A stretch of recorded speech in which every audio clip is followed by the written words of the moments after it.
Ladies and gentlemen, we got the great, who I consider the most important hardcore frontmen, hardcore bands on the planet. Freddy, along with Madball, is in my top 4, 5. Like, there's just, and I'm sure many hardcore fans feel the same way, but for me, because I've had sort of like a nice seat to watch Madball for so long, that here we are, and my first guest in this genre. Ladies and gentlemen, the great Freddy Madball, ladies and gentlemen. Yo, thank you so much for the beautiful intro, man. Thank you. Yes. Thanks for the kind words, brother. I appreciate Man, you, man. You're somebody that, so I want to, first, before I even get into all the flowers and the good stuff, I want to start off with a more serious subject. And I was wondering if you could give some thought on Lou from Sick of It All, which is another band that I've loved forever. And because I know you guys came up, like for myself, many rap groups that I came up with, and it's, we're getting to that point in life where you start looking at everybody in the room and we're all getting older. Right. And I was wondering, what are your thoughts on Lou and in a nutshell? Sad, obviously. Goes without saying, tremendously sad and heartbreaking. I mean, and yeah, I mean, you bring up the point, like people are getting older and whatnot. And yeah, that's always, I mean, that's kind of the cycle of life, right? But still, he was very young, really, in the grand scheme. You know what I mean? He was still in his 50s. Yes, sir. There's it's sad. It's heartbreaking, man. I think they still had a lot to offer. Yes. They had, I'm sure they had a few more records in them still, and some more tours and some more festivals and some more cool things to do. So yeah, anytime like things get cut short like that, it's heartbreaking. Obviously for us, as far as New York hardcore goes, they are extremely important. Whether they were your cup of tea or not, that doesn't matter. That's irrelevant. No. I mean, I always had respect for Sick of It All musically as a band, as professionals. I mean, they were one of the first bands that come out of our scene that, to me, were professional, like seeming. Yes. Even though they were still hardcore and raw and all that, they were on their A game with like their whole rollout. Yes. Very early on. And I mean, they're like a generation before us. They're like in between like AF and us. Yes. You know what I mean? So they're like a little older. They're like my elders in a way, not by a crazy amount, but like, enough. So definitely a band that like my generation of bands, looked up to, even if it wasn't just musically, just on how they rolled, you know what I mean? Like how their whole thing, their whole stage rollout, their everything, they were very, very on point, like very great live band, but also very pro seeming, like I said, you know what I mean? Nothing sloppy about them, nothing like they went out there and they did their thing, so I'm trying to think of so many things, but like, yeah, man, such hugely influential band, musically, presence wise, as characters, like, they all are iconic figures from our scene. Yes. Legend, icon, those words, this day and age get thrown around like way too loosely, way too loosely. Like little kids are being called legends, and I'm like, yo, bro, I'm 50 going on 51, and I still don't want to be called that. Like I'm like, I get weirded out by that. So it's like when you got little 20-year-olds being called legends, it's like that's a little weird to me. But these dudes are legit. Yes. Like just in their accomplishments, in how they went about their craft, the whole thing. Yes, and I'm giving them their flowers because, I mean, you asked, so, I haven't really had the platform to do it. Yes. I haven't, Yeah. So, yeah, all due respect to Sick of It All as a band, but obviously Lou, he was the head of the dragon. Like I said, I wrote a little thing on his memorial the other day, and I said, yo, the head of the dragon was Lou, he was the face. Yes. And I mean, yeah, man, he had his charisma, he had his style, he had his unique thing that he did. And the hardcore world as a whole, hardcore punk, however you want to, and heavy music, all of it. Uh, we had a big loss, man. It's a big Yes. loss for our world, especially our little niche, little Yeah, your New York planet. hardcore Yeah. thing, Yes. but in the grand scheme of all heavy music and hardcore punk and all that, and yeah, we lost an important figure, man. So There you go. yeah, condolences to that whole camp, man. That Pete, was Pete hits beautiful. me up on a regular, and Yeah. we talk a lot. So man, that's his brother, so Yeah. Which is heavy. yeah, That's that's heavy, heavy. man. That's heavy. Yeah. They spent a lot of time together, man. So yeah, man, my heart goes out to that whole camp, man. That's what's up. Thank you for Yep, that. That was yep. beautiful. And now Mm. I remember you guys to me, when for me, and this is not important, but just to me, but the Mount Rushmore of hardcore for me was always Agnostic Front, Cro-Mags, Madball, and Sick of It All. It was those Oh, four bands to me that meant a lot to thank you, my brother. listening. So there you go. That's not a Now, bad that's not a bad grouping of bands, man. I exactly. appreciate being in the company of those names. So, not your kingdom, bro. Let me just tell you off the bat. Okay. First, I was excited that you guys were dropping a new album, and then I heard it, and I was like, the first thing that popped was sonically, it just sounds beautiful. I'm not sure who the producer or the engineer was, but Bayless, yeah, just Andrew yeah. Bayless. Oh my goodness, sonically, it was just like I'm getting chills. I was like, wow, it's just the fullness, the depth. Um, Appreciate that, man. you know what's crazy? One of the things that, being a fellow musician, that's really stood out to me, and it's so small, but it's always the details, is the interludes. Because Ah, the interludes set a yeah, tone, they give a character, they give a certain shading to the sure. group of people or the singer or whatever that you're listening to, and it Right. makes the music for me that much more interesting. Because there's one where it sounds like you're playing a guitar and you're coming up with like lyrics and the chorus to the next song and stuff like Yep. that, and I was like, this is something that I enjoy. And was that like a new thing, or was that something you've No, always messed with? But firstly, I'm glad that you appreciate it, yes, and I know that's partly because you're a hip hop head, and interludes yes, is you know always the been bit. a big thing in hip hop. Yes, Maybe not as much in like rock world or whatever, right, but like or punk or hardcore, but like we've been doing that, and I think it's because we're like hip hop heads. right, We've been doing that for years, right. like I think this version of it is maybe one of the better ones A we little did, different. Yeah, but it's a little different. it's a Yeah, little different. But like we've done it since like way back, but little taste, little taste, and yes, hold it down. We had like our boy LD who was producing beats at the hell, time. yes, LD, yes, I do. Pitchfork. And so, and he actually is pretty nasty with beats, man. He just, Yes, he does other things. He kind of veers away from it, but man, he's come up with some really nice production. But anyway, in the time when we did Hold It Down, we had LD's beats. We did some little rapping on it, like we were trying to like remind people like, hey, we're a hardcore band, of course, but hey, we come from this kind of background, you're a like so. hybrid. You're a Yeah, hybrid. we grew up with this kind of culture, this other Yes, culture, and like this other street element, so we were always trying to remind people of like that whole street side and the whole like other things that we were into, hip hop culture being one of them. And so this is kind of just an expansion of that, but maybe even more in depth and more yeah, adult and more like, this is like now we're not youngsters anymore. This is an maybe an older perspective and more more evolved mature, more perspective. evolved. Yeah, Yes, yeah, you yes, know what I mean? yes, But still that flavor, still giving you it helps tell the story, to be honest with you. Like you said, it's like shading on a yeah. on a sketch or an extra stroke with the paintbrush. It's like, to me, this album wouldn't have been, and I think most people mess with it. Most people like what we did. I think 90 something percent do.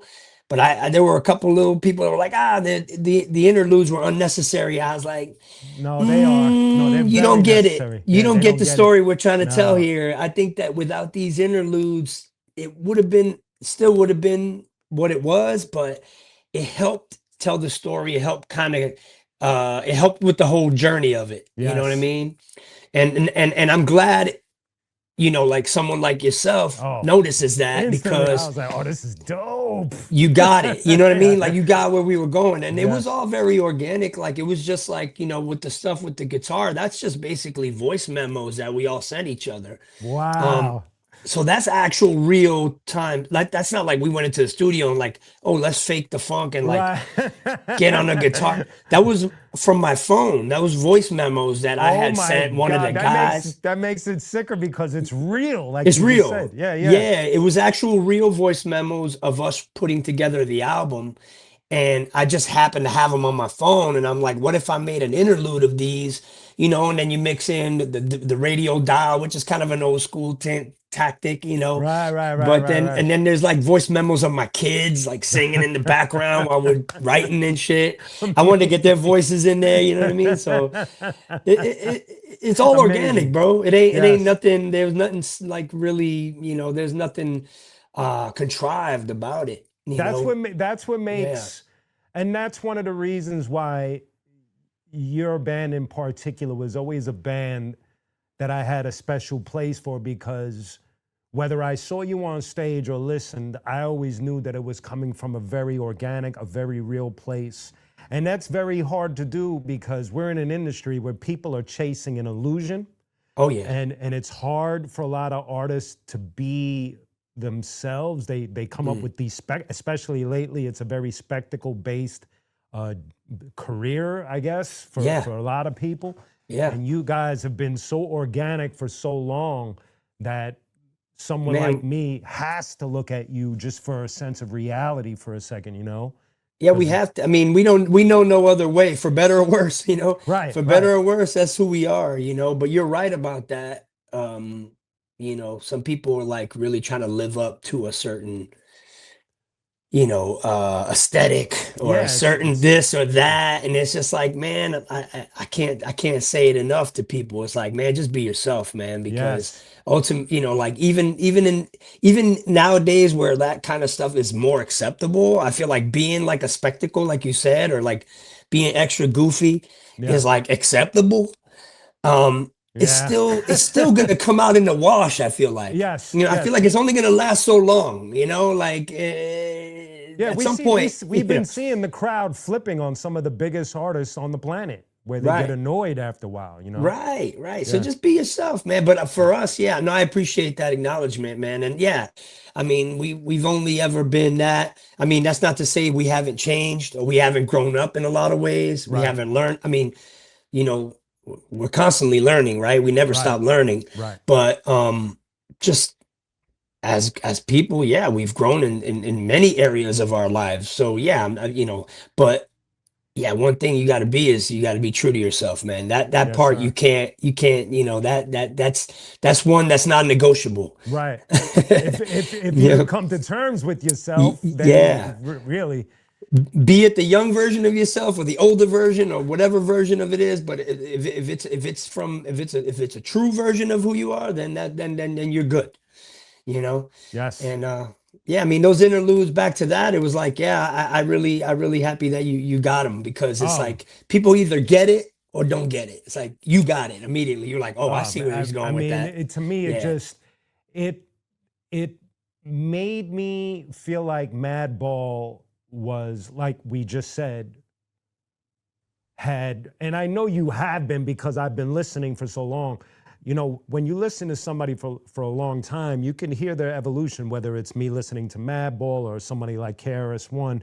You can Right. listen from day one and watch them change and you And grow know, and all that. and and it's funny because I mentioned KRS-One and I was having this conversation and I talk about Madball. Yep. Both of y'all also share a lot of lineup change. People don't think about with KRS-One, but they forget No. that Boogie Down Productions used to Mm. be this massive crew of Oh people, yeah. and then it dwindled down, and then And it he just lost Scott LaRock like way in the yes, beginning. yes, yes. He Way in the lost, right, beginning. which was Yeah. insane. Insane. But it's what the reason why I bring that up, and it's Yeah. something that I ask a lot of artists especially veteran artists that have been in the game and I've been able to watch them. When you go through lineup changes and label changes, I look at you in particular, and my question is, what gives you the strength and the endurance to still say, all right, there's some challenges happening that are making me feel uncomfortable, but the mission is to still, where did you learn that? Like, where did you get that? I mean, that's kind of been the game from jump, because when I got started,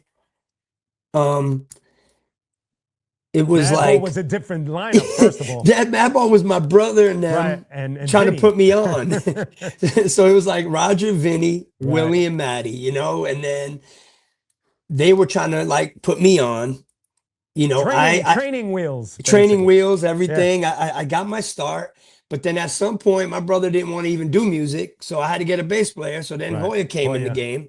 He came into the mix, and then you know, Vinny was there for a minute, but then Vinny wanted to kind of half retire, which is funny saying that, because now look at, you know, they're both still at it, and they're doing great. They were here in LA, and they're doing great. They're doing great. It's beautiful to watch. It's fantastic, you know, and so, but you know, Vinny was in the band and Vinny loves Madball. He loved being in Madball, but then, you know, at some point he fell to the, you know, went he played the back, and then another guy retired, and it was like Willie wanted to go back to college because he wasn't sure that hardcore was going to pay the bills, and he wasn't entirely wrong about that. I mean, it's a rough ride. It took us a lot of years. Even for underground hip hop, it's a rough ride, man. You know, we made a couple of little peanuts, couple of little scraps here and there, but like it took many years before we started making the kind of money where we're like, oh, maybe I could pay my rent this month, you know, like, you know what I'm saying? It's like, it wasn't like 1, 2, 3 like that. And just because AF was putting me on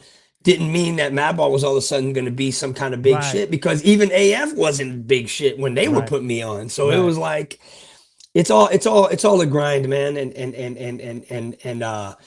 But back to the lineup thing, it was like, we kind of always had to deal with that to some degree, but we were lucky that every time the baton was passed on, it was like passed on to someone that got it, you know, that understood the band and came from our scene. And like, not only were they good musicians, but they kind of understood their role and what they had to bring. Like, you know, like Willie left and then Johnny LaFada came in. Johnny LaFada was on the Look My Way record, which, you know, a lot of people say good things about. So like, these things happen. And Maddie, who was one of the architects of this band, he left early on. I mean, I think he's out here in LA. He's out there. Yeah. He's out. He's actually playing with H2O. He plays with H2O a lot now. Yeah. He was doing it like a little bit. And I think now he's almost like kind of like anytime they do stuff, he's pretty much with them. So, which is great. I mean, they're all out there and stuff. So it makes sense.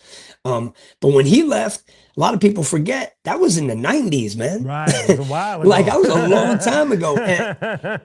And Maddie was only in the band as long as my current guitarist is in the band. Like, wow. It was, just to give people perspective, you know, and context. It's like, even though he's one of the architects and extremely important to, like, you know, the building blocks of what Madball is, he was only in the band like 7, 8 years. Wow. You know what I mean? Like, and that's how long my guitarist now is in the band. It's crazy. Right. You know, so it's like everyone has their time. You get used to that after a while. Someone like you just like, this is what it is. Well, yeah. And then I had Mitz, which I got to give Mitz his flowers, because he was in the band for 15 years almost, you know? So like, got to give him his props because he brought his thing to the table. Right. You know, so we've always kind of had, you know, a little bit of movement in the lineup area, you know, but it's people usually stay for a good period, right? You know, but then they you know, they get a job, or move on. They want to retire. They're a little older. They, you know, hardcore. This ain't an easy game, you know, especially in the hardcore lane. The hardcore lane is rough, so it's gonna happen, right? But I have so much invested in this personally. I mean, and it's been, you know, my thing since I was 12, 13, whenever Ball Destruction first came out, you know, and it's been one of the more positive things in my life, because, you know, I was a rambunctious kid, and there were many times where I was veering the wrong way. I was going the wrong, and Madball was kind of always there to like kind of keep me somewhat in the positive lane, Right. that between that and, family and, my wife and all that. But like, you know what I'm saying? Like, it was always a good thing. So I guess that's part of the driving force of it too, is like, it was always a It positive saved you. outlet. It It saved saved you. me. Yeah, Yeah, it did. I mean, it's which is big. cliche. It's No, no, cliche, right. but I it's get the it though. truth, Yeah, yeah. and some people love throwing that cliche around, but like for me, it's legit No, no, part of, I get it, man. People yeah. don't realize that guys like us coming up in New York during that time, Mm, during the crack era, during mm, all of mm, that, mm. what we saw and what we had to, never mind, like speaking for myself, coming from a broken home, all of that, Absolutely. Same. family wild. I'm in the Same. streets with my pops, and we're watching this thing unfold in our city, and it's pure chaos. Yep. Just that alone, and then we make the crazy decision. All right, I'm in this chaos, and now I'm going to pursue a career in music. Right. But you're Right. right, it did. Because to me, I always tell people, Red Alert saved my life. If I Right. wasn't listening to that radio station, You I want to don't start know. rapping. Yeah. I wouldn't even know. I don't even know if I'd be alive. People don't even Yeah. understand. Well, coming music from is that a era. beautiful thing like that Yeah. in general, but guys like us who could have potentially gone one direction, then this gets laid out for us. I mean, for Right. me, it was like obviously through my brother and them, I Right. got into the whole hardcore scene, but the hardcore scene wasn't some pretty little, No. clean little, It was I mean, it was scary. It was raw scary to on people. Avenue A, Yeah, raw, people were scary scared of that. people. Yeah. It was grimy and gritty Yeah. as fuck. You know what I mean? So like, it wasn't, but still it was an outlet. Still it Right. was therapeutic. Still it was a way to get all that angst out or whatever. You know what I mean? So yeah, that's part of the driving force of this band. I mean, yeah, we have had some big lineup changes, and over the years, big players have left Right. due to just wanting to do other things, retire, school, marriage, whatever. Right. It's the game. It's the game. But I just, Madball has always still had enough relevance and like staying power that for me to just cut it short based on that, it just never felt right. You know what I Right. mean? Like, if I would have stopped the band when Maddie left, this band would have never gone past 1997. And who knows where We would have you'd never be. put out Hold It Down and all Right. these other records that people talk about nowadays, in a good way, which I Yes. appreciate. And I humbly say that. But like even like later on, Legacy and this one and that, all these records that we ended up putting out, they would have never come out if we would have stopped when Willie left. That was like after Demonstrate My Style, which is our second LP. Yes. So you would have never got none of the stuff after that. If we would have stopped when Maddie left, you would have never got a bunch of records. So there was still a lot of, we were only just coming up. We were just Yeah, figuring that was the ourselves beginning. out. That's the beginning. That's the beginning. You know what I mean? That's what people don't think about. Like, oh, glory years, the heyday. What heyday? That was No. that was my early days. That was when I was just trying to figure this shit out. It's rough. Like, so it's like, you got to put things in perspective and all that. But I mean, we've always been like, thankfully, all the people that have come in have always been good players and are people that are like family type people. And like, Right. I mean, still to this day, you go to a Madball show and you'll have like 10, maybe not that many, but like 5 ex-members all hanging out watching us play. Willie and LaFada, Willie and this guitarist and Mitz. And you'll have all these guys that were once part of our family at the show. So there's something to be said for that. That's love, though. There's something to be said for that. You know what I mean? That's amazing. It's cool like that. But now, I mean, with the guys I have now, Mike J, my drummer, has been with us 15 years. Yes. 15 years. Like that's like a long time. MG, my guitarist, 7-8 years. That I didn't realize. That tripped me out. That tripped me out. Man. So it's like when people were like, yo, what's up with these new guys, Freddie and all these new guys? Like, no, man, these people have been in this band as long as anybody. It's crazy. And then Paulie on bass. I mean, Paulie's a New York hardcore kid, my homie for 30 years. He's one of the illest bass players that come out of New York. And so him kind of filling that final Filling that slot, era. Yeah, yeah. taking Hoya's spot, which, were, not easy shoes to fill, but No. like Yeah. he's been killing it, and he's a I get it. great, addition. So like the family's complete, and yeah, man, that's That's what's and we up. still have a lot to offer, as you can hear, Yeah, yeah, and so getting back to the album, Yeah, which to me, I think personally, I'm gonna say it. I think this album is a masterpiece. It's like there was like I didn't find thanks, anything that I Q. wanted to skip. Nothing made me. Sometimes you can listen to someone else's album and it comes a track on you like you Of feel a course. little awkward, like I don't know about this one. You know what I mean? But like this album didn't give me that, and I don't know if Madball is one of those bands like Sick of It All, like outside of it, like certain bands that I love, like Gojira or Mastodon, where it's hard for me to find a weak link in your Right. discography. It's like really hard. It's like I don't even Thank you. like it'd be I'll find them for you though. Don't worry about it. because to me I would find it weird. I'd be like, oh, Freddie's tripping or something. I don't know what's going on here. Oh man, But I got stuff that but you know how it is as a musician. of There's course, stuff you man. did that you look back. I'm like, man, what was I Yeah, thinking? Bro? that ain't coming off the hard drive ever. But yeah, I So let appreciate me ask that. you, with this appreciate it. album Yeah, and where the world is at, because to me, Madball is amongst those groups that you want to get information from, or at least a strong perspective from. So with the world and it's crazy, which I don't feel the world has never been crazy. It's always been crazy. it's always been crazy. Right. Yeah. So as you look at it and where you are at lyrically now, do you feel like your point of view has changed Oh, yeah. because you've grown a lot and you've seen so much as opposed to the average human being and what you put out lyrically? Do you feel like there's been a change as far as from where Freddie has started till now? Absolutely. There's been growth. It's like anything, It's like Right. I've gotten older. I've experienced more. I've evolved as a person.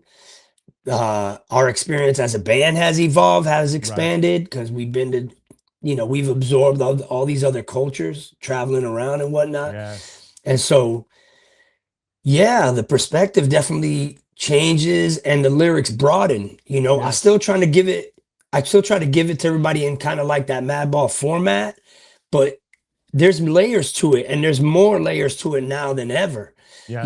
And some people, when you're a lyric person, someone that actually invests in that and reads the lyrics and like reads even between the lines and all that, which I know you're one of those Oh, yeah, people. of course. You're a Paying lyricist. attention. You're a Yes, sir. lyricist, so like there's a lot of layers to it, especially on this Yes. album. And Yes. don't dismiss that. You know what I mean? Like, because there might be some things in there that like might seem like one thing, but then it's like, oh wait, what do you say there? You know what I mean? Yeah. So that's all Listen just close. growth. Yeah. That's all just growth, man. That's all growth as like from experience. It's like, I mean, honestly, on this record, I'm not even really talking about hardcore per se.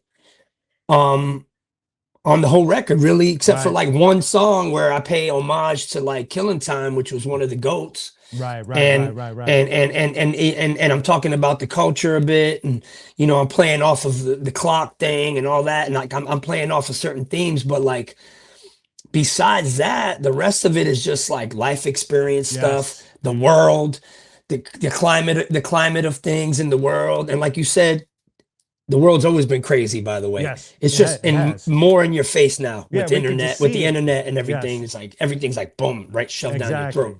Yes.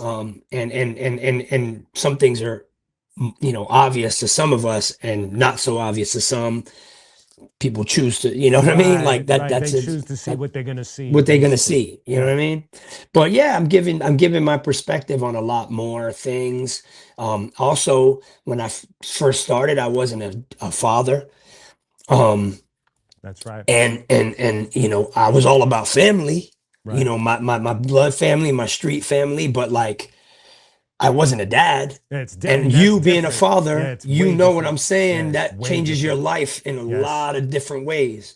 Yes. And so that perspective is in there now. And in a lot of these songs, I'm giving messages. I'm trying to drop some gems to my kids. Oh, You know, even wow. if they don't pick them up now, maybe later Right. on they'll read and go, "Oh, Pop was trying to tell me something." You know, That's he's like, "Yo, amazing. yeah." There's a lot of like messages. You know, I mean, some are like more obvious. Like I got a song called "Family First," so Yes. like that's Right. it's obvious. But like there, even in other songs like "Chase a Dream," there's a few tracks where like I'm basically going like telling my kids stuff. You know, I'm talking to them. Wow. That You know just what I mean? blew my mind. You That's know, amazing. and Yes. somebody might think, he's Freddie just talking about the hardcore scene Right, again, right, or like, right. dismissing shit. And it's like, nah, man, like really, really dig into it because there's some layers there that you might not be really looking at. You know what I'm saying? And that was another thing that stood out to me is like, and because it's also happened to me, it's like if you're on top of your craft Right. and as you get older, you become, I'm not, I don't want to sound egotistical, but if you're Mm. really on top of your craft and you're staying consistent through the years, you eventually you get You better grow, as you you get age better. too. You do get Absolutely. better. And so when I listened to this album, one thing that stood out was it felt like you're dancing on this beautiful line of hardcore lyricist and poet. Like Oh, that's how I caught it. I was like, man, he's like stepping into like poetry realm here. He's saying things that are very elaborate and beautifully placed. And like you said, because of how my mind works, I can hear and thank you, Q. listen between where you're going and try to see where your conclusion is headed. And it means a lot, as a poet. I Like, appreciate that, man, yeah. and I really appreciate that, especially. I mean, I'm not, this album's being well received. It's a And beautiful album. I'm not gonna put any kind of negative energy on it. Right. But there's always a couple people there with their little comments and stuff, and it's like when people like just glaze over like the lyrical content and say it's just another record or like, you know what I mean? Like, bro, No. you're missing the point You missed way majorly, over your head. It flew way over majorly. your head. It Yes. went way over your head, and that's Yeah. it happens. But It that just means happens. you were lazy. You weren't really Yeah. paying attention, and that's okay too. But then Yes. so then don't comment about it if you don't really Right. like it. You know Yeah, what I mean? yo, believe me, I agree. Yeah. That me and you are definitely on the same Yeah. page with that shit But because not to give people, too much energy to that either. right, I'm right. just more to your point is like, I guess, you are a lyricist, a Yes, sir. great lyricist, Thank you. you're top, you're top of your craft. Thank And you, sir. so guys like you get it. And that Yes, really makes me easily. feel, that I was like, warms my heart, man, because it's yes. like, okay, you got where I was going. You saw the layers and Oh, you read it's and a you beautiful album, bro. you attached a couple of these things. Okay, you get it, man. Yeah. I really, really appreciate that, man. It, It it's a makes me it feel good. and Yeah. it was it's kind of weird for me because the thing is for me, Lou passed and your album came out, right? Oh, And I was crush. like, I right. was And like, God it was damn, what a right. bittersweet, Right. So crazy. I gave your album a day. I was like, let me wait. Let me just get Yeah. this sullen shit out of my vibe. So Oof. the next day I put it on and I was like, I'm getting chills because it was like from Tethered on. I was like, oh my God, this shit is perfect. I don't Thank you, even know Q. if Freddie even understands. He made a perfect album. Like it's uh, because I know how hard it is. It's hard. We it's think, hard. we're crafting and we put an album together and you put it out. And then, just like you said, there's like albums in my catalog that I could go back and find a song and be like, I wish I didn't put that Wish I could have fucking redone song that. or not put that fucking Or song just not because even put it on there. yeah, Right, right. because it doesn't match my Flow. identity. It's like it doesn't work.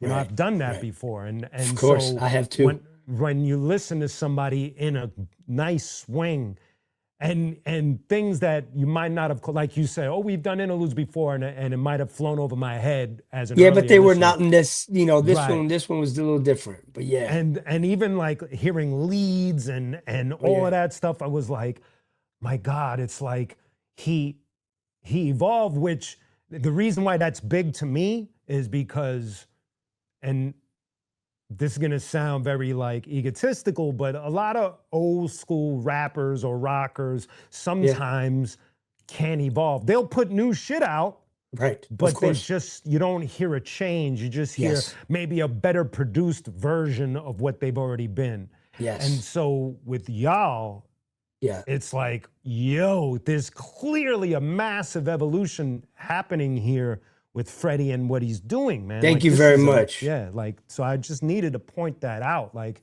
that's what really resonated with me. Not just that the songs sonically were great and your vocals are always on point and the musicality is great, but just the overall vibe of it. I was like, this feels different. I know it's still Madball, but it just feels.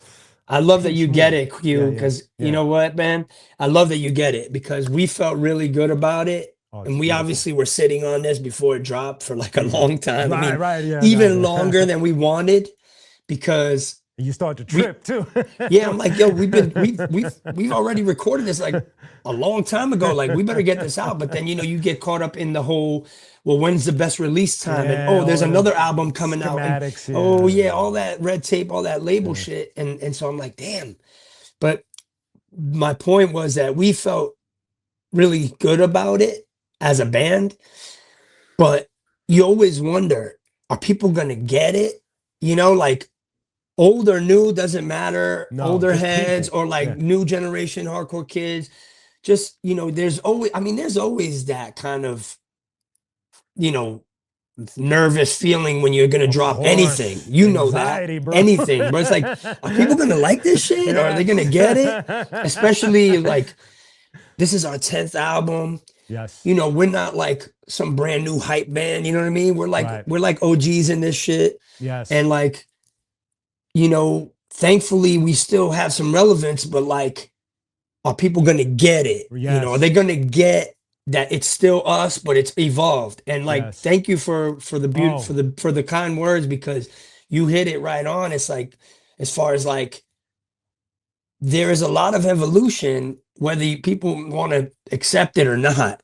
You know what I mean? But like, I've seen some, lazy talk where people are like, oh, it sounds like Madball, and that's not a bad thing. And I'm like, yeah, but it doesn't just sound like No, not just any Madball. album we've ever done. It's No. yes, it should sound like Madball because that's who we are, but it is very evolved within that, big time that, evolved. you know what I mean? So big time. Like, I'm glad you get that. Yeah. I'm glad you get that because everyone listens to it and has different ears. Yes. And maybe some are fresh ears, maybe some don't even know who we are. So this is their first experience with us, and that ain't a bad thing. No, in my opinion, it's a good starting point for real. But It really some is. people are older heads and stuck on an album. They're stuck on their era. Oh, I know. They're that stuck in their feeling. era. And like, well, I just like this album, and I'm like, Yes. well, you missing the point because we've been on this road a long time, man. We've been through a lot of things, so it's like, Yes. but thank you for that because I mean, we feel good about it as a band, but like, you always wonder if people are gonna get it. Yeah. You know what I mean? Like, are they gonna get it? I definitely get it. I got it to the point that as soon as I was done, I was Yeah. already texting homies out here in the metal world, like, you gotta listen to this. You gotta listen to this. You gotta I listen to this. appreciate you, You man. gotta, like, stop playing. You gotta listen to this. You I gotta love listen that. to this. Thank you very much, man. Now I'm gonna shift gears real quick, and I promise I won't take up too much more of your time. No. Don't worry about it. Going into hip hop for a second, this is a question I never thought to ask you in all of this time. Right. Who was an MC or a list of MCs that inspired you? Because I know that you spit as well. Like, one of my favorite joints that you did was the London Calling joint. Like, I love the fact that you did that. Like, that was a risk, like, to rap on something of that kind of bounce. Very risky. But you did great. So Thank to me, I wouldn't even discredit you. Like, it was dope, and you know what you're doing. Thank you. So thank when you. it comes to I'm working on it. When it comes to Freddie, the hip hop side, Yeah. was there an album that resonated with you the most? Was there a rapper that resonated, or a section of rappers that resonated with you that influenced you? I never thought to ask you that. I think there's many. I think that the influence is probably not blatant because I think it's always been sort of just part of who I am. Like, I've been listening to hip hop since I was a little kid. Right. As long as I've been listening to hardcore. You know what I mean? Like, I've been listening to hip hop. So you know shit. Yeah, since the 80s, like, I mean, early 80s to, and then I really love the 90s era hip hop. Yes, that was sir. a great Golden period for era. hip hop. Yep. Golden for me.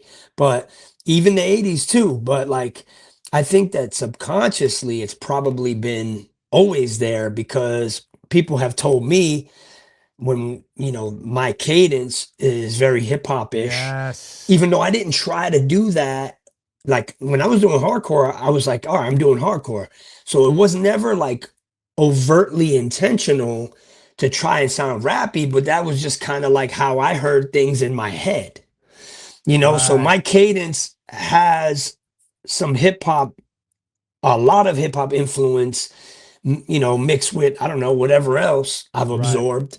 Um, and you know what I mean? Because I love all music. I'm like, you're a music guy. I know Yes. you, Q. I Yes. mean, Yes. I know you fuck with everything. Yes, So, sir. you Yes, know, sir. and that's how it should be. You know, I love all music. You know, That's what's up. you know, but, you know, and I listen to everything my whole life growing up, salsa, rock, this, that. Right. But Right. hip hop was always a big one for me. I would say I loved like I remember just like the show. You remember the show, the single Lottie Yeah. Dottie and Dougie you Fresh, know man. Dougie Fresh, but Slick Rick. Slick Rick Yes. was a big one early on. I just love the way he told stories. Yes. The greatest. Um, Yeah. Great, you know, and so and KRS was a big one. Rakim, Yes. you know, There we go. all the There we go. greats, you Yes, know, sir. like those guys are big, you know. And then Yes. I mean, there's a slew. I mean, you know, G Rap is great. I mean, Right. there's just a slew of rhymers and different eras. Right. You know what I mean? Yeah, I mean, you go into the 90s and you start getting into all these other guys, forget it. You know what Yeah. I mean? Even, Nas, Wu-Tang. yeah, Yeah. man, Yeah. the list goes on and on. You know, and even on the West Coast, you know, Right. Cyprus and like, you know, NWA and all that. Yeah, I Right. mean, I Right. love Right. Cube. Cube is great. He's one of the Oh, best, you know. yeah. He's one of the That's illest, that's you know. godly stuff. You know what's Yeah. crazy? You mentioned how people have pointed out that you have a hip hop cadence, and I personally think that's what made Madball different from Mm, so many hardcore bands. Was you had a groove pocket mm. that certain bands just didn't have, which there's no disrespect there. It's No, just no, no. it gave you guys a specific identity so that you Right. stood out to me. You know, that I guess that's why I could resonate with you guys is because I felt that groove. I was like, there's a groove here that, you know, certain bands just don't touch on. I don't, you know, I regardless, gotta you know. attribute, I gotta give that to hip hop, man, There you go. because I mean, I don't even sound like, you know, like I came up under AF and those are my Right. mentors and whatnot, but I don't sound like my brother, you know, like No, my no, cadence isn't like his, no, you you're know, my different. Yeah. cadence isn't like Sick of It Alls or this No, one or that you got one, your own you thing. know, and I think I can only attribute that to the way I hear it in my head Right. has a lot to do with like what I came up with, you know, and like hip hop happened to be one of those things that was Part of your a big chemistry. It's one. part of your chemistry, man. Yeah, I Yeah. can't help it. You know, I would, you know, even up until the newest one, you know what I mean? Like I just like, you know, The like flow especially songs patterns, like man. Tethered and stuff. Yeah. It's like, you I know, pay it's like it's attention very to hip that. The flow, hop-ish, you know. your flow patterns, you know, like But it's not obviously, intentional. Like I don't go right. into it going, No, of course, right. okay, I get I'm gonna you. make this song sound like a rap song. You know what I mean? Like I just don't I can't think It like just that. happened. It just comes out, you know what I mean? You know? No, and I get that. But it's dope because it's natural. You know what I mean? Because you know, there's been a moment in music history, no disrespect, but No, no, there's no. been a moment where certain bands used hip hop in Oh, order rap to, rock and yeah, yeah, to yeah, yeah. decorate. And me as a rapper, you listen to some of them and you're like, Mm. you guys Stick don't, to rock. yeah, you guys, You'll stick to rock, like you're homie. selling a lot of records, but Yeah, yeah. I don't know if you're I really know getting what exactly you're what you're saying. saying. I know exactly what you're saying. I was always afraid of that, to be quite honest with you. Like that was Really? always a thing with me that I was like, you know, the influence was always there subconsciously, but Right. like I never wanted to disrespect hip hop by coming out Mm. in a way that was like I'm Wow. not doing justice to that, Right. you know, Right. by mixing it with this. So I think it just came out the way it came out, and I was able to sort of camouflage it Yes. with Madball, where it wasn't like, oh, that's like, I mean, people always notice the bounce and all that and the Yeah. groove and whatever, but it was like, it's not like too on the nose or something, it's not No. like too like overt, You know what I what's mean? crazy? You're making me Yeah. think. You're one of the few because there's two other people that are like that, but they're in the metal world, and one of them I actually approached. Okay. So I approached Chad from Mudvayne because Okay. he has a flow. When you listen to his stuff, it flows. And I Okay. asked him, I was like, "You listen to hip hop?" And his answer was kind of like around it. He was like, "Not really." And so it kind of tripped me out because I was like, that must be part of his DNA that he could flow like. And another one, Corey Taylor from Slipknot, even though people will charge them as new metal, different people. Right. But I feel like if you're coming in untrained with an untrained ear, you just think he's doing some metal thing. And for me, I always looked at it as like, man, he's got an interesting flow for a guy that's doing this metal shit. Metal thing, right. It's he hits the beat well, So Right. there are He's in a certain dudes, pocket, you're saying. there are Yeah. certain dudes that kind of like get it. And I Right. think with Corey, he knows hip hop, whereas Chad, he kind of like wasn't like, nah. really aware, Yeah. and you Yeah. really know, so it's yeah, even I mean, more amazing, So that's like, in there. That's in there. But I never tried to be like, I'm just gonna straight rap, right? No, straight right. rhyme, On a straight hardcore rhyme beat, on a right. hardcore thing. It just Right. didn't. Even where some songs it could have kind of Yeah, because of the groove. could have, because of the groove. And I could have possibly pulled it off, but like, I don't know. We just Right. always did things however they felt natural and organic to us, man. And if you like it, you like it, kind of thing. Right. Here's another question. Do you see parallels from New York hardcore to New York underground hip hop? Do you see For sure. parallels in the universe of For those? sure. You're the first hardcore person I've gotten to ask that question, because I've always told other people that I saw parallels in the way it's structured, the struggle of it, the message of it at times. I can't say every underground rapper. Yeah. gets No, it, but but I mean, like you said, all those things you said, all that, of the struggle, the grind, yes, the fact that, there are some immensely talented rappers, rhymers, lyricists in the underground world, Yes. like yourself. And you might not get that shine on the big stage or on radio, same like hardcore. You're not getting that big look. I mean, nowadays we get to play some cool festivals and this and that, and that's Right. because we really worked at it. yes. But like, we're still underground, bro. Like, don't get it Yes. twisted. Like, No, people see us on all these festivals. We just came back from doing a bunch of big festivals. It was great. It's fun, wonderful. It's cool. right. Greatly appreciate it. Very humbled by the whole experience. But like, I still got to remind people, I'm like, yo, in between all those festivals, we're playing little ass clubs, Right. little Like, ass straight bars, up, yes. little ass clubs. And thankfully, like, recently they've been well attended. You know what I mean? We've had a lot of little Yes. ones with like Yes. little clubs that were like sold out or whatever. Great. I'm dope. grateful. But like, still, we're an underground band, Still bro. underground. Don't get it. We're still an Right, underground. right, We're still playing every show like it's our first time out the gate. Wow. And maybe that's a good thing. I don't know. Maybe that's a motivator. But I mean, in some areas you're like, you deserve a little more light on you. And so, to your point about underground hip hop, man, like when I met y'all, Right. Nonfiction and all that was Yes, going sir. on when we met on the Warped Tour thing. Yes. I had heard about you guys. I was privy. Like, I knew about some underground hip hop, but I didn't know y'all personally. Right.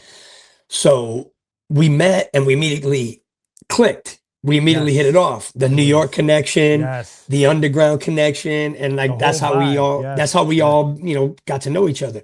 Yes. And what year would that have been? I was like Warped Tour. That's It's the only Warped Tour I ever did. did. That was 2003 into 2004. It was actually Exactly. probably the summer of 03 or 04, something like that. yeah, something like that. 03, 04. That's when Yeah. I met. It's the only Warped Tour I ever did. Really? Madball has never been invited on the Warped Tour. Actually, we got a couple of Warped Tour festival shows that we're doing, like, coming up. Okay, And dope. That's the first time Madball will ever That's set foot on a strange. Warped Tour stage. Yeah, not even in New York. Like on Warped Tour would come through New Yes, York or yes, whatever. yes, yes. Not even there. Like I don't know what it was. Maybe that like at the time we were maybe a little too wild or something. I don't know. Right, But we right, never got invited to play Warped Tour. And I'm not, I won't hold it. I don't hold it against anybody. But right. with Hazen Street, we were able to get on immediately, because all the connections. Yeah, yes. And so that's how we met you, and Yes. and that was a great thing because, like I said, I had heard of nonfiction, I had heard of, some underground stuff, but I hadn't really watched it a lot. I hadn't Right, really, right. you know what I mean? You So wasn't like, you wasn't really in the circle like that. You've heard it, right, but like so many other people, you're not really in the circle. it, Just like for me, I listened to bands, hardcore bands, but yeah. Or maybe you had heard the name Madball or something, whatever. I never went to an event until I got to really hang with y'all, because that's when I got to see how real y'all were. That's what stood out to me, was like, man, these dudes is like legit, like the real deal. Matter of fact, y'all were more realer than some of the rappers I know. Like I was like, these motherfuckers is on some real shit. Respect, And respect. what's crazy is, because of y'all, that you guys were at a crossroad in my life. So I get the call from Caves, then Ill Bill invites me to go with nonfiction to do this Warped Tour. The whole thing is very overwhelming. As a rapper, I'd never seen anything like that in my life. Right. And then I get to meet y'all, and a switch goes off. So you guys give me permission to be on the side of the stage, and I'm watching shit that most people won't. I'm watching you guys plug in guitars, set up drum kits, and I'm fascinated by it. I'm actually absorbing it, where other people might take it for granted, like, oh, let's just wait and hurry up. Wait till they come on. Yeah, just hurry up, get your shit together. I love that you appreciate every aspect that's how of it, they man. do that, like word. And then, this whole thing happens where Crazy Legs tells me to pursue rock. But the thing is, what really triggered everything was watching you guys. Like, it really, like, out of everybody that was, running with nonfiction at that time, everybody was just chilling. But I was like a student. I was like watching y'all every day. I didn't miss a Hazen Street performance. I know. I remember you, Q. I remember. I was like, I love that, because I loved, how you guys rolled and your energy. So it was cool to have, because really, no offense, but like that world wasn't really my world. Right, Like, right. like And I no, get it. no diss to anybody, Right. but like the whole Warped Tour, like that, I guess call it punk. But like, the whole get down was like not really my thing. Even Me like neither. even like the scrambling around to try to eat, the whole Yeah, grind it of was it. And then like wild. what time you go on, you might go on at 3, you might go on at 9, you might go on. I'm like, yeah, that's cool, I guess, but like, how does that not happen to the main bands though all the time? You know what I mean? Like Right. the big name bands somehow always stayed within They a always window. have their slot. Within a window, so it's like, this shit's weird, bro. This shit's a little rigged. It was definitely a strange experience. It's but a strange experience, for but it was a me, cool one because it I was got to cool. meet guys like yourselves, and when I Yes, heard sir. there was some hip hop on there, I was stoked because I was like, I don't really, no offense, but I don't really like a lot of the stuff on here. Right. I get it. No offense. I like No. some of it. I like some of it. I can't remember Right. who was all on there, but I Right. like some of it, but like not really my thing. But then Right. but then we came across you guys and it was like, oh, underground hip hop from New York. Like, I'm going to check that out. That's where I'm going. I'm going to that tent. That's what's up, man. And then we would go, like you said, like we would watch you every night. Yes. Every time or every chance we got, Yes, if it didn't conflict. If it didn't clash, yes. Yeah, we would be there and vice versa. And so, in that regard, yeah, it was cool because, the experience was cool to have. And we did Yes. have some good shows. I'm not going to lie. Like, there were some crowds that were cool, Oh, yes. But like, yeah, just we got to make friendships, like we met you guys and now still to this day, we're friends, Which is a testament in itself, because in this business, people forget each other, or they they keep moving, which fly by night shit. Yeah. But you guys were the ones that started the inspiration for me to pursue I appreciate rock, that, whether man. it's with Stillwell or what I'm doing right now. Right. It all stems from that moment, and you guys. That was kind of your first rock experience. Yeah, right. like my mother did folk shit, but Right. that's not the same. It's nowhere near the same. Yeah. But yeah, it wasn't just watching rock. It was like I said, like being able to watch the process. The whole rollout. Yeah. Because, you know, if you're not paying attention, you know, you're watching Freddie Get Ready or Toby or Hoya, or at the time you had that homie from a pop punk band playing for y'all guitar. I forgot his name. Dave Kennedy. No, Dave Kennedy was part of the band, but we had Chad jumping in. Chad Newfound Glory. Yeah. Yes, Newfound Glory. That was the dude. Yeah, Chad was jumping on with us. Yes, I think Newfound Glory might have actually been on that Warped Tour as well. That's yeah, right. they were on it as well. Yep. And Mackie on drums, which is Mackie. Mackie's so, Mackie. He's something to watch. He is something to watch. He's a man. To me, he's Bigfoot. And the reason why I say that is like you rarely see him in the wild, man. Like, there he is. Get the camera. I love it. Yeah, so that experience, and it's crazy because just to tell you real quick to run through it. So I get the call from Caves. Yeah. I get to watch. I like hearing this, how you came to be a part of it. Yeah. It's so weird because I get to watch bands that I didn't expect to hang out with go through a process. I'm learning. I go home. Crazy Legs tells me, pursue rock. I look for a band. I find one in Long Island. I go back on the Vans Warped Tour the following year, which was insane. Oh, did you? Yes. Oh, wow. And this is all based off of watching y'all. Oh, then crazy. Caves bringing me on stage with a live band for the first time in my life. That's awesome. And then looking for a band because Crazy Legs tells me. I do it, go back on the Warped Tour. When I come home, I get the call to go do a song with Fieldy, and my life changes immensely. Well, yeah, because y'all started working together, and I mean that's how I saw you on the Corn Tour, because you were hanging with Fieldy, and like I was like, oh, that's great. We got Q on here. You got one of our homies. You got one of my homies on here. And to me, it was. And Big C was on it because Big C was doing security for Limp Bizkit. He actually helped make broker. He actually is the one that introduced me to Fred. And that's kind of how that all came about. So shout out Big C because he's the reason we actually got on that tour. Really, that's kind of behind the scenes. Right.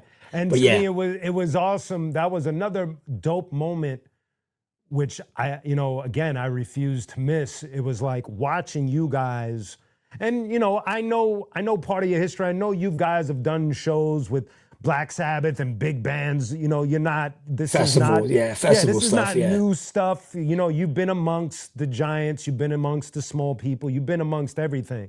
Right. So, but for me to watch you guys every night be a part of this package was like, it was gratifying. It was like, yo, my homies is like getting it right now. Like, I'm happy you were there, Q, because I tell you that moment was something for us. Even all the festivals we've done, this still was a different thing. It was a different animal. It's like, yo, we're in Wembley Arena right now, whatever. It was like, that's right. What? I forgot. Like, who in a million years would have thought? I'm like, and that shit is nerve wracking, It was like, because forget about the festivals. I'm almost more accustomed to that just because we've been doing them for like a while. Right. So it's like, all right, it's another festival, big open air, whatever. But like, you're in this whatever arena, and it's like, they're all there to see Korn and Limp Bizkit, bro. They ain't out there to see Madball, right? Or anybody, or anybody else, or anybody else. Right. and we just do, we just did what we do, like tried our best. And I mean, I think sometimes got better responses than other, but I think at least we didn't get booed. No, if anything, people were watching. People, I think, from my perspective, watching Madball on a set like that. And knowing, obviously, touring with Korn long enough to know their audience, they were like, it felt like a lot of them were being, which you maybe you did realize. I think when I was watching the audience, it was like their first time ever seeing any hardcore band in their life. That's how I felt. Yeah, like that's how I felt. It was like, oh, there's music like this. Like that's what it looked like to me, That's what it felt like to me, Q. For real. I mean, I'm happy that you were a part of that experience because it was a one of a kind experience, bro. It was very unique, very unique. It was like, wow, these kids are getting a lesson in something that probably.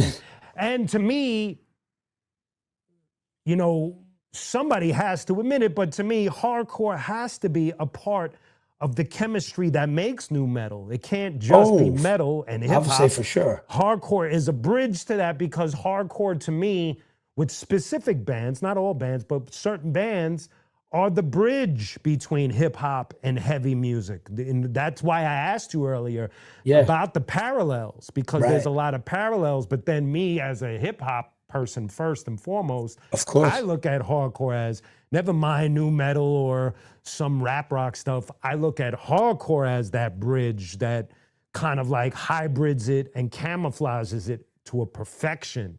And you're not blatant, which makes it more digestible than somebody saying, I'm going to try to rap on these metal beats. And it's like, wait a minute, homie, let me make sure you could rap first. Please. Yeah. Make sure you got the skill set for this. Please, like, just don't, please, let's talk about this. Because to me, I'm guilty of it too. When I first did rock, it was probably, to a lot of people, they're like, ew. But, you know, it took me time to truly grasp, okay, wait a minute, where am I at? And it took friends to be like, look, you could sing, but it's very raw. You need a vocal coach. And you can sing, Right. Thank you. And so I went to Melissa Cross like you did, and I went to, you know, real vocal instructors that showed me, this is your place, this is your lane, work at this, train. And so it took me time to process it, which is like what you said, when Madball first started, you're looking at, you guys love these albums, but I'm still processing this shit. My voice wasn't even like, I didn't even, you know what I mean? Like, it was a mess. It was a mess. Your voice now, like, especially on the new album, that was one thing that, so there's a metal homie of mine he was in the band Droid and Sunflower Dead. He's a guitar player. Okay. And one of the comments he made was, I love his voice. And I was like, thank you. Yes, that, and I was hoping you would get that, because like hip hop, hardcore, either you have a distinct voice that pops and people know it and they're like, yes, or you have a voice that might not cut it. So not everybody's cup of tea. And I know my voice ain't everybody's cup of tea still, you know what I mean? But like, it is what it is. You know? But you got, to me, you got a voice. And I'd say, even told you this back then when you guys were there for the Corn Limp Bizkit, I was like, you know, me, at that point, I had been in the back scene, you know, of metal for a while, and I've watched how people scream and growl, and then there's guys like you, and I had told you on that tour, I was like, now I could see the difference. You know, I know these dudes in metal, they have like techniques where they're not necessarily screaming, but they do something. Whereas Freddy comes out and it's like, yo, this shit is coming from here, bro. The depths of hell. And it's going to punch you in the face several times. And it's like, it's real. I don't know if that's a good thing, technically speaking, but it's the only way I know. I mean, listen, bro, I went to Melissa Cross thing. I went to her one time.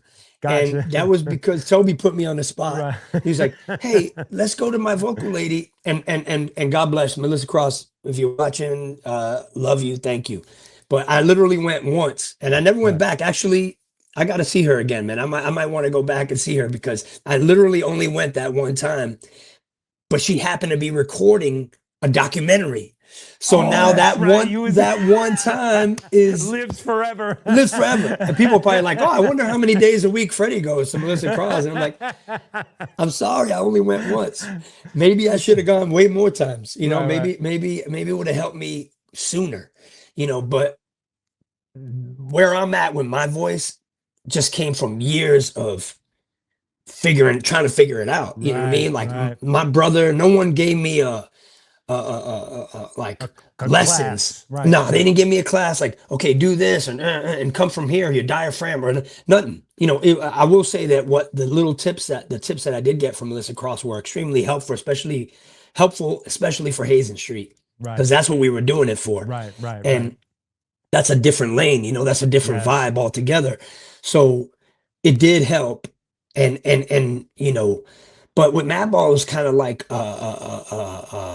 you know, thrown into the fire kind of shit. It's like, you know, you know, and you know, that's it, man. And I did that, you know, and which, like what we were talking about, like a lot of people think like 90s glory, like, man, I didn't like my vocals. I didn't like my vocal tone or what I was producing for Wow. Madball until like Fascinating. 2000. Fascinating. The first record I ever liked of my voice, hearing not the music, not the songs. I'm not talking about any of that. Just being my own worst critic. I didn't like my voice until Hold It Down. Wow. I was like, okay, that's and you know what, bro? That was probably the record that I least thought about what I should sound like or anything. It's just what came out of me.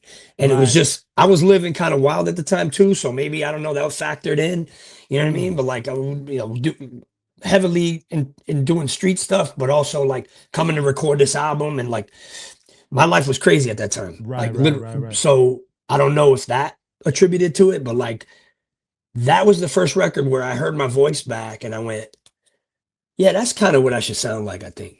Nice. Yeah, no, I'm like, that's what I just sound like, like somewhere in that, like that's the right mix of whatever the hell it is I'm doing. I don't know what it is.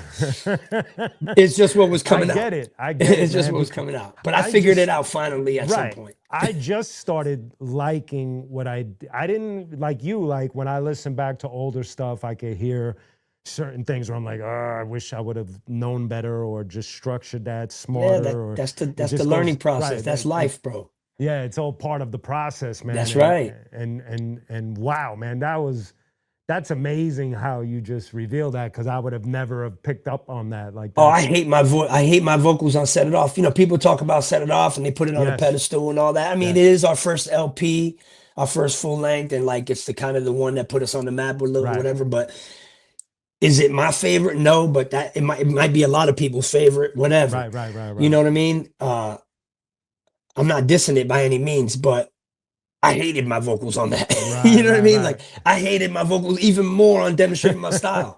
The next one, I sound thin and whack. I'm like, yo, but it was part of the process, bro. I didn't know what I was doing. Yeah. I'm like, this is what's coming out of me right now. Right. And then eventually you sharpen your sword to the point where like, okay, now I know what's coming out of me. It's like, I don't have to think about it as much anymore, like, or whatever, so yeah. And whatever, if people like your homie, the metal guy, Jamie, said good things. He caught it right away. He was like, I love his voice. Salute. And because the metal guys are particular. So salute. Yes. Well, some of them need chill out. Word. Now, you know what? Curious, and we're almost done. No, I'm good. Out of curiosity, I'm getting to catch up with you, man. It's been too long. Which is amazing. Yeah. And I'm more behaved than when you first met me. So which is also same here.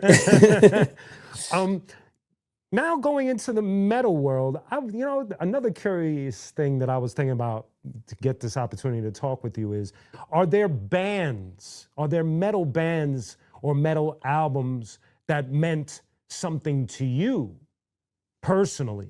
Because that's another question I never thought to ask you. It's not just about hip hop. No. I'm not a metal cat. That's an interesting part of me. And I guess I'm not alone, but there are a lot of hardcore heads who come from either metal or punk. Right. And I'm not one of those. I'm an anomaly. I was just a kid that listened to like every kind of music, and if anything, hip hop was at the top of dominant. At the top of my, things that I listened to. Yes. And then when I got into hardcore, I fully embraced it because I just I found something that was cool. Right. Obviously my brother was putting out music and I loved what he was doing. And the community of it as well. Yeah, the community was kind of wild, and that was kind of my spirit. I was kind of a rebel and kind of like a nonconformist, and kind of like even if I didn't know it at the time, right. I was that kind of kid. I was just different. I was like, I'm a rebellious kid. I don't know, but I didn't know what that meant. But like that scene resonated with me, and obviously, my brother being my brother, you always want to love what your siblings are doing. But I actually legitimately did like it.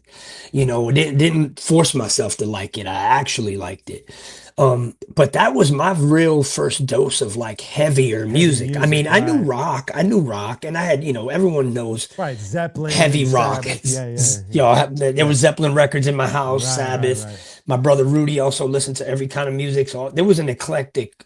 We had vinyls, like Right. there was like eclectic vinyls at my house, and that was one of my favorite pastimes is just grabbing these records, you know, and putting them on, and reading them. And it could be anything from like a Curtis Blow record to like a Right. Led Zeppelin record to like a salsa record. Like it Nice. was the wildest grouping of music, eclectic shit. But like it was my upbringing, but then I That's throw on. fascinating about the metal. I'm fascinated Yeah, I'm about not a that. metalhead at all.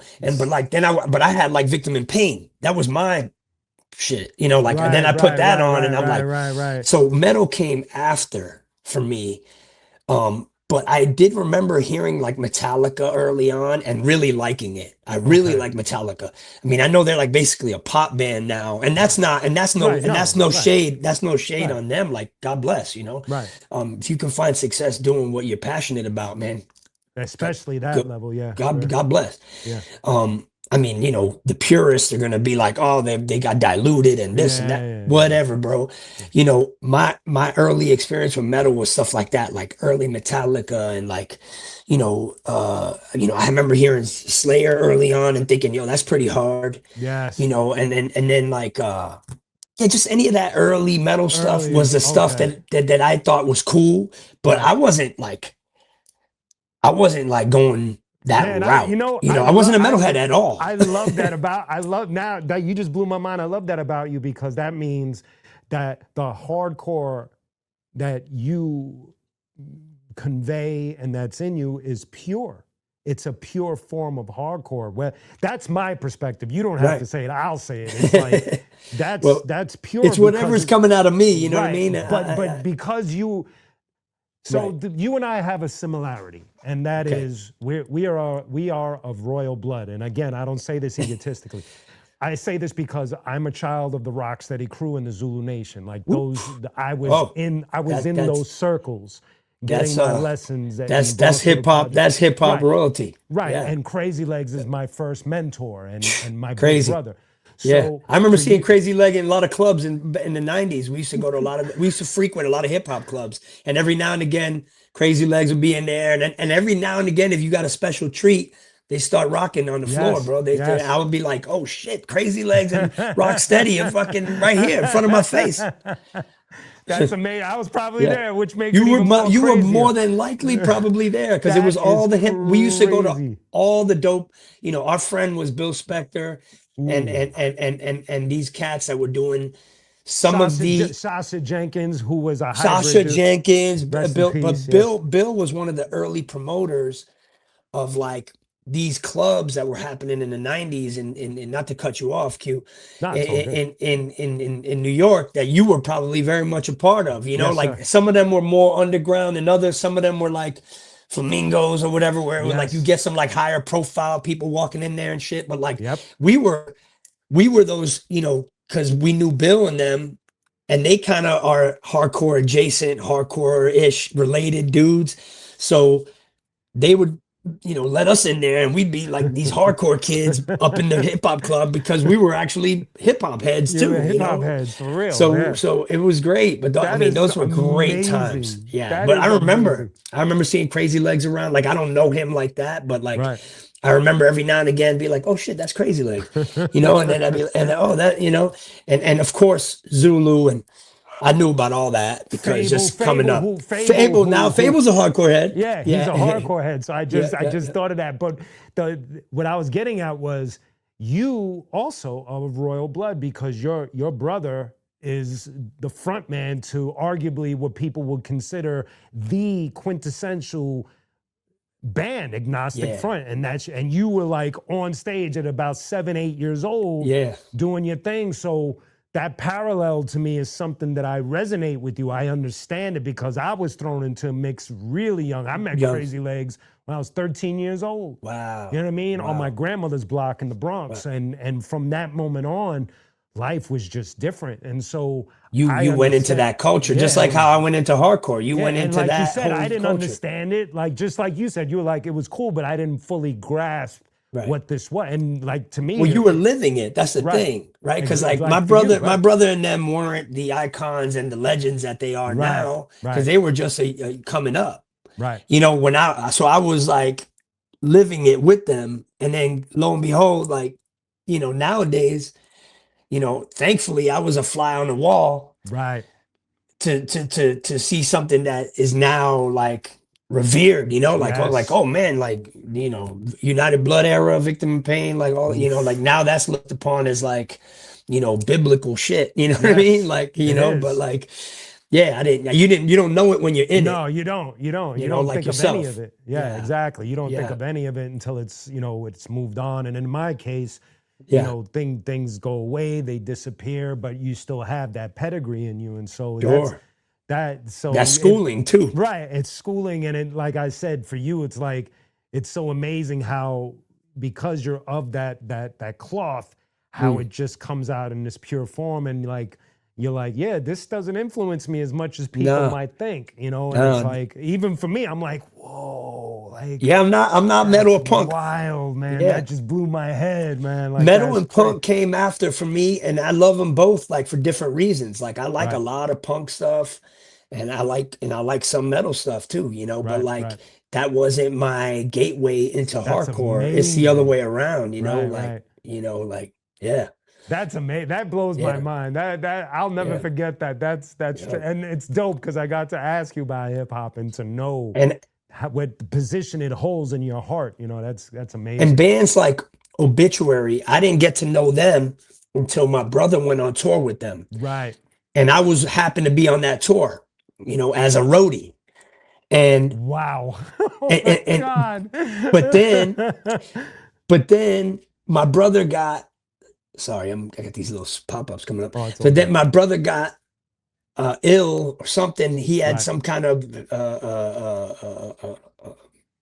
I forget what it was. He had with some kind of whatever it was.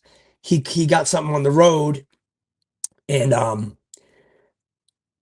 he might have had to possibly go get a procedure done, whatever it was, and I end up filling in for him for AF, which was a lot of pressure for me, man, because I wasn't even actively doing Madball, so, you know, I really didn't have that experience. You know, I knew how to do one song or two songs, you know, like I can go, you know, fake the funk with a couple of songs and just kind of not even fake the funk, but just like do my songs and bounce. Right. But I didn't have the experience of like talking to the crowd and like all that dead space in between songs. Wow. And so I got thrown into the fire once again.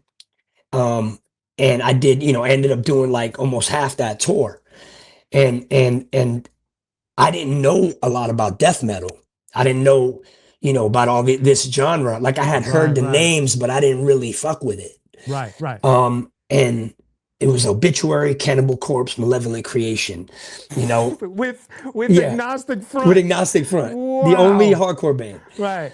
And that was how I got put on to that world. And I'll be honest with you, the one that stuck with me out of that batch was Obituary. Wow. I watched them and I was like, yo, they got a dope sound. Like it's groovy, you know, it's different. Right. And then I ended up watching them like almost every night. And I was like, I like this Obituary shit. I'm like, this is hard, you know, but just as a point of reference, like I hadn't, you know, I wasn't a metalhead, you know what I mean? That wasn't my world, but through hardcore, I got put on to a lot of like metallic stuff, you know? So I'm guessing that particular situation had to have helped you with your own personal evolution to be thrown into a situation where you're like, hey, wait a minute, man, I didn't really train for this, but here I go. Because that happened to me. Like the first Stillwell show, Fieldy threw me on an arena tour. Oh, my God. A tour of opening for Korn, In This Moment, and Disturbed, and my band. And I remember pleading with him like, hey, could we do like a little like bar run, like just Yeah, bars yeah, in, like in yeah, just LA, like just small little, yeah. please. And he was like, nah, you got this. And so Wow. to be thrown into that is, like you just said, You got thrown into a major fire. it's horrifying. As soon as you It's step out on horrifying. stage, my first show, I didn't move, and you know, you've seen me on stage. I didn't Yeah, move from the mic. I was holding that stand like a security blanket. I was yeah, like, yeah, God yeah. help me through this, because this is Right. terrifying. That So is I'm terrifying. so I'm guessing for you that had to be like a first of like, all right, now you're stepping up your game because now you're throwing into something. It absolutely was, Q. It was like, I had done it before, but like I Right. said, like, a song here, a song there, like quick stuff. Fun. Like, But like right. fun, quick, Right. you know. But like to do a whole show from start to finish, and my brother is such a figure. He's like his own thing, So I'm like, Right. I'm not him, bro. Like Right. he's tatted from head to toe. Right. He's like at the time I was like a lanky, skinny guy with like maybe 2 or 3 tattoos. Like this is not what they're expecting to see, bro. Like, you know what I mean? Like he had his own style and look, and like he's a figure. By Right. that point, he was already like a known face in that world, and I was pretty much unknown. You Right. know what I mean? So Right. Right. like, Right. I'm like, damn, I gotta. Not only do I gotta like do this shit, but I gotta like, you know, fill in for him, who's like, he's a personality. You know what I mean? It's like, Yes. so it was stressful, but you know looking back on it, I'm grateful for the opportunity because it was really a training ground for what came after. Right. Madball started doing more stuff. We put out a second EP, and then we started doing our own shows, and then we Mm. went to Europe with AF, and then it was on and on and on from there. So for sure, that was like a boot camp for me. Like Wow. I got thrown into boot camp, and like I was like, all right, man, this is how you do it. And it took me a lot of years, but I finally started to figure out a way to like talk to people and manage it, Yes. Oh no, you know. you're one of my favorite frontmen of all time. Like Uh, you're one of those guys that and I was even thinking like I've watched Madball several times through the yeah, years and I was like I know this is like such a small sidebar, but every time you do that one kick, I'm always like, yo, did Freddie like train Muay Thai or something? I need to ask him.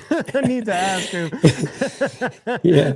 I mean, a little bit of kickboxing here and There we there, go. not a ton, not a ton. It just, Doing some David Lee Roth joint. yeah, yeah, yeah. There you go. The Ill Bill used to call me the David Lee Roth of hip hop, which was absurd. That's funny. Hey, David Lee Roth used to get it in, man. Yeah, man, he was a dangerous man. He was a at good, one he was a point. good, yeah, he was a good entertainer up there. Yes, he definitely Yeah, was. He yeah, definitely was. man. So Yeah, now, winding down, this is your 10th studio album, correct? yes. Number Now, 10, big, when, important number.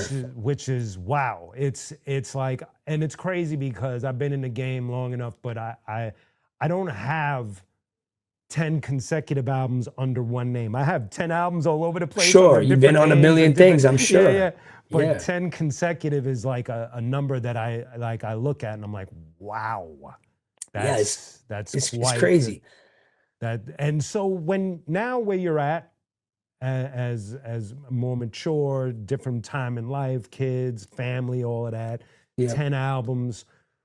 When you look ahead, and I'm not going to ask you to try to predict something because that's ridiculous, but when you look ahead and you look at legacy and where you might end up, do these things cross your mind, or are you more on an automatic pilot? Like, all right, I A got bit of this new both. album. Oh, There's a okay. there's a bit of both. Sometimes I'm automatic pilot, but actually the older I get,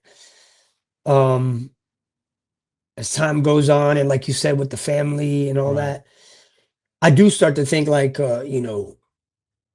yeah, I don't know. I mean, I think musically speaking, Madball's always the catalyst for like anything I do. I don't know if I'm gonna do another project or this or that. I don't know. Right. I don't know. Right. Musically Right. speaking, I I might do another hip hop record just for fun because I love hip hop. You know what I mean? Like, please call me this time. Bro, I was gonna say you're on the next one, bro. I feel left out. You're on the next one. Thank you should have been on the other one, but you're definitely on the next one. But no, but that's something I'm gonna do with time and care because again, I have so much respect for the culture of hip hop that I don't want to do any kind of injustice to it, or myself. But besides that, I mean, I always got other musical things that I think about, but like Madball still has a lot of like life, so it's hard to really predict. I mean, the scene has changed tremendously, like in the last bunch of years. It's like a whole new generation here now. And I think it's a good thing because there's a healthy energy in the culture right now. Is all of it genuine and sincere? No. That's the industry though. That's the industry. That's been the thing from day one. Yes. Even from the 80s, 90s, whatever era, there's always been an element of like the real deal shit. And then there's always a little element of whatever else. Whatever's questionable, right? Yeah. So that ain't nothing new either. I mean, the only thing difference is now you have the internet, you have Instagram, blah, blah, blah. So it's like people can, get hyped on shit a lot quicker because everything is coming to you like, fast. But the point I'm trying to make is I'm happy that our band, being a band that's been around as long as we've been around, we still have relevance and we still have our place and we still have our lane. And like, we just did this album, which we all feel really good about. Oh, it's brilliant. And hopefully everyone else feels like how you feel about it. You know what I mean? So it's like, there's still a lot of things to do and to accomplish with Madball and a lot, like there's still, a lot of life in Madball, you know what I mean? Musically, live wise. I mean, live wise, I mean, the group of guys that I have with me, bro, like backing me up and everything, it's like, I've never felt more like comfortable in a live setting. You know what I mean? It's very symbiotic. It's very important. Yeah, extremely important because I mean that's like that's like an important part of the hardcore experience. I mean, the record is of course extremely important, the songs, the message, blah blah blah, of course. Yes. But the live experience has to be, even more important. Even more important. Like you gotta, and I feel like we're very comfortable with the live show, so it's like. Yeah, man. I mean, we got a lot of life, so I don't know. I don't know what the future. Like, I don't know, no one even knows what's going to happen tomorrow. You know what I mean? Like in life, but like, I'd like to think that we haven't hit our full potential yet as Madball is what I'm getting at, and people are probably like, what? You've been around 30 something years. Yeah. But you know what? We've been in the hardcore scene for 30 something years, bro. Yes. We never got on the radio or this or that or whatever. Like our climb or our trajectory, our thing has just been like this steady build up, steady build. Like everything we've gotten, we've worked our asses off for, and like that is still the case. That is still the MO. We still have to work. Right. Maybe even harder than some bands just because we come from this underground thing. So it's like, and that's fine. We chose this life. You know what I mean? Right. So I'm okay with that, but we haven't hit our full potential. So, we're still on that grind. That's amazing. And there are new, like you had mentioned, there are like some new hardcore bands, and some of them kind of like stretch the definition, I feel, of that hardcore sound, right? Where there sounds like there's an overall evolution happening. Whether the fan base likes it or not is a whole nother question. But there are certain bands that have stretched, like for instance, I was told that Turnstile falls under that hardcore banner. Now, when I listen to the album, it kind of like goes way out there for a hardcore band, And so that was another thing. Like for instance, like when I go back to Not Your Kingdom, there are elements where you guys kind of like push the definition of what hardcore could be, and that's what made me happy. I was like, yo, Like, yes, there's Madball elements, like you said, Oh and yeah, of course they're they always should there. be. Yeah, But yeah, there are moments where you kind of stretch the for sure. definition, and I'm like, yes, Yeah. they're stretching the definition. And so I obviously, and I'm asking, it's like you embrace stuff like that, right? Like stretching the Yeah, I mean definition of what that's why we hardcore could did be. it. Really, we Right, we right, did it because it's like at this stage in the game, this is record number 10. You know, right. we're going on 30 whatever plus years of being in the game doing this. It's like, you know, we have to like figure out a way to still to continue being who we are, of And course. keep it That's never fresh going to at the same change, but time, right? keep it fresh. Exactly. Right. And a big part of that was having the mics involved, you know, the two mics, you know, my Yes. guitarist and my drummer. Drummer. Yep. They wrote a lot of stuff. We all wrote together, you know, it was very collaborative, you Mm. know. I even have riffs on there, you know, like Wow. you know, like, but like those guys injected um freshness into it, you Gave you a know. different gave you a whole Yeah, different. but still kept in Madball. Like Yes. they're Yes. students of our culture and Right. of Madball, and like so they weren't like gonna come with some off Right. you know like off the cuff shit where like because I would have shut it down anyway. Right. We're gonna do But this trap beat. yeah, like it was Right. all very much within the realm of like what it should be. You know what I Right. mean? If anything, some of my songs were the ones that were more out there. Believe it or not. Really? Yeah, like That's more like, fascinating. you know, more like leaning Hazen Street realm or like a little this or that. Not Hazen Street, not maybe that's not the No, but best more melodic, description, which but I more melodic or enjoyed. whatever. I enjoy that a Yeah, some of lot. that was my stuff, you know, because it's just like you gotta grow a little bit, bro. It's like Yes. you can't keep doing this. I mean, I'm still growling. It's still Right. hardcore, bro. It ain't, there's no way you can listen to that album and go, this is not a hardcore record. You know, Right. Right. Of course. it hasn't gone to a place where it's like, well, they might have been a hardcore band, but this is different. You know, like Right. it's still Right. hardcore, but like you said, there's places where we stretch it and we push and I think that you have to. I Yes. think in order to stay relevant, you kind of have to do that, bro. Like you have to, Yes. whether people like it or not, you have to do it. You hope that everyone gets it and Yes. likes it in the end, but you have to do shit like that. You also have Yes. to go with what you feel. You know what I mean? You got to go with Yes. your heart a little bit. You got to go with your gut and your heart, you know? So it's like, hey man, if some of these songs didn't resonate with everybody, oh, sorry, but Right. like a lot of but it seems like it's resonating with the right Nah, people. yeah, So it's like, it's overall like I you think know, the math on it is like you probably a little more, strict about it, but it's probably like 2% of those casual listeners that are just like, what is this? But it's like, who yeah, cares?